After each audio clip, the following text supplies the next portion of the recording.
It was a doomsday scenario on our doorsteps. Lockdowns, cities deserted, travel disrupted, the bonds that bind us broken. For millions, it meant working from home, or else remote learning, online exercise. It's been almost 18 months. We know the death toll. We know the damage it did to our economies. But what did being cut off from each other do to our mental well-being?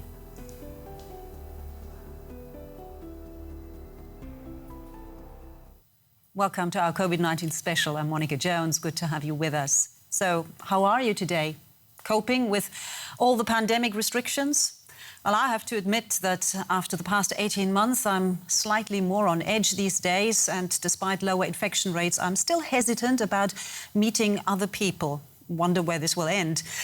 But if the pandemic can affect me, what must it be like for people already struggling with anxieties?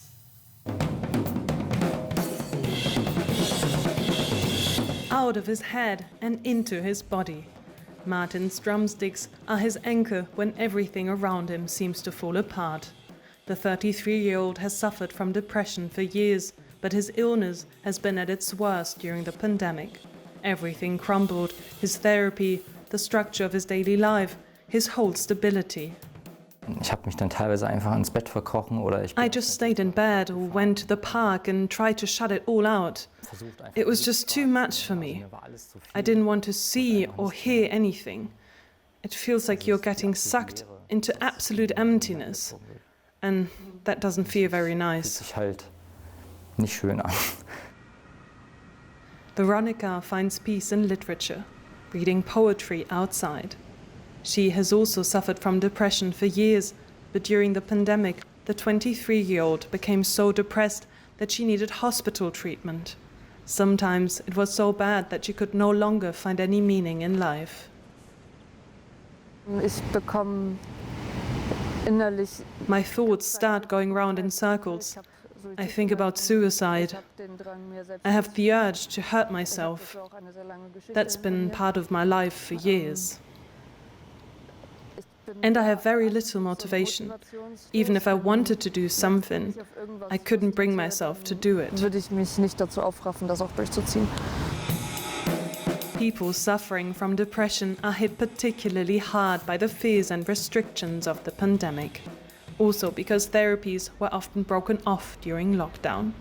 But the curbs on freedom also affect people not suffering from clinical depression.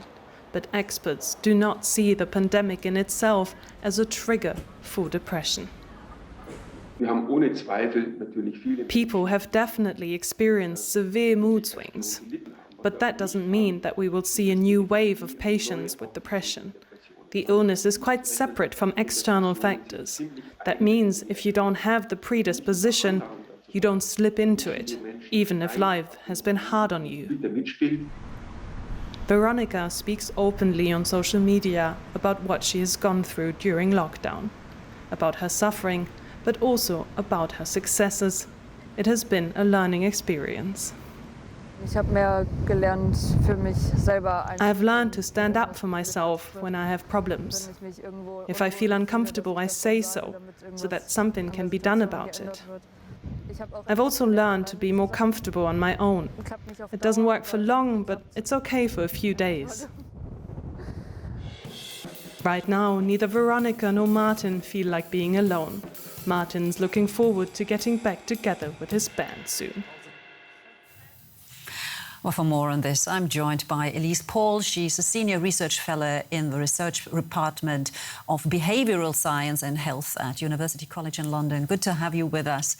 Let's just start straight away with what we heard in this report, where it just showed that some patients, some people that suffer from depression, they've turned to social media as a tool to self-medicate when therapy was not available. Do you think that that's a good alternative? It certainly depends on what people are using social media for. If they are using it to disclose, difficulties and seek support, that could be a positive thing. But if they're using it to sort of avoid, coping with their difficulties then that could be a negative thing. We've also found that excessive looking for news, scrolling for news on COVID was related to declines in mental health. So it really does depend how you're using social media. How well are therapists actually prepared for dealing with the additional problems that their patients are experiencing now because of the pandemic? Well, I think it's difficult to say. As an epidemiologist, I can't speak on behalf of therapists, but I would say that, as therapists are people too, even though we've all been impacted in different ways, we have all gone through the pandemic together over the past year and a half. And there will be an increased need for therapy. I hope that this will be an opportunity for governments, policymakers, and even in the general population to pay more attention to mental health and to direct more resources in that direction.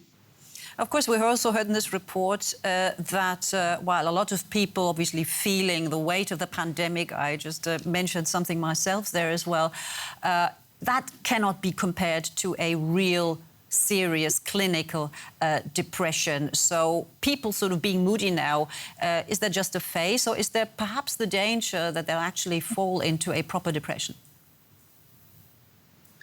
Well, I think that it's important to consider how those mood swings and how the irritability is affecting one's life. If it is making it really difficult to carry out your activities, things that you need to do, if it's impacting your work, your parenting, your relationships, then it is important to seek help. Whether or not you feel you meet some clinical threshold, I think it's important to consider how it is impacting one's life. How do you notice? How can you differentiate, also as an outsider perhaps, to see, okay, this person now is really in danger of not just having a day off, but actually being ill?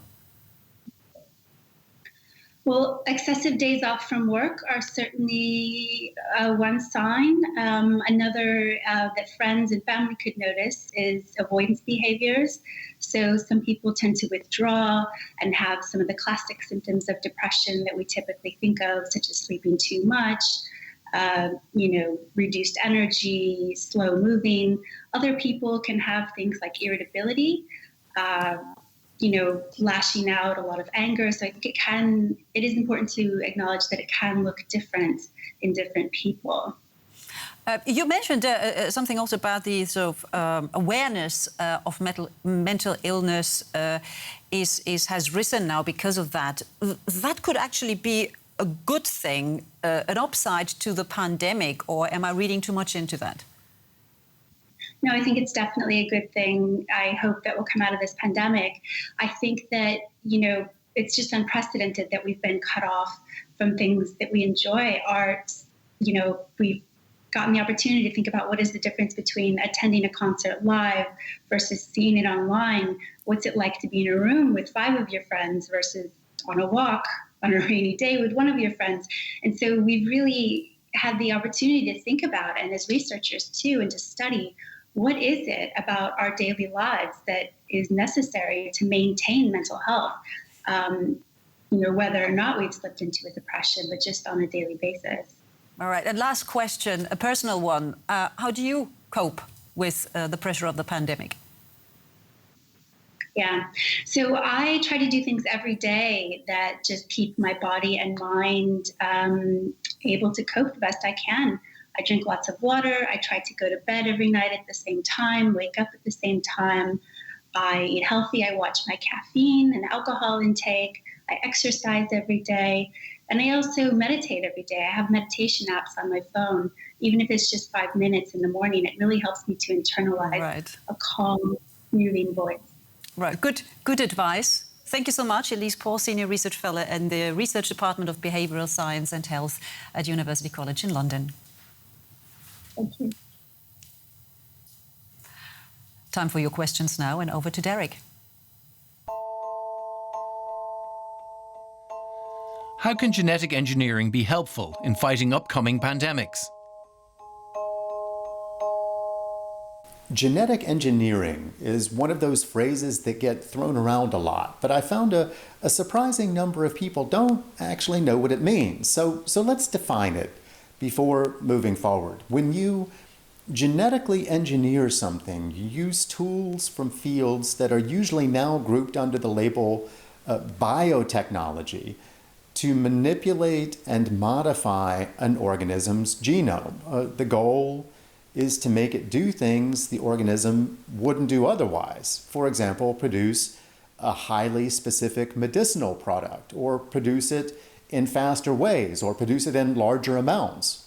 Genetic engineering methods are now common in areas from crop science to waste mitigation to sustainable fuel development. But when it comes to modern medicine, genetically modified microorganisms play a really central role nowadays. For instance, microbes have been engineered to churn out much of the insulin that people with diabetes need to survive.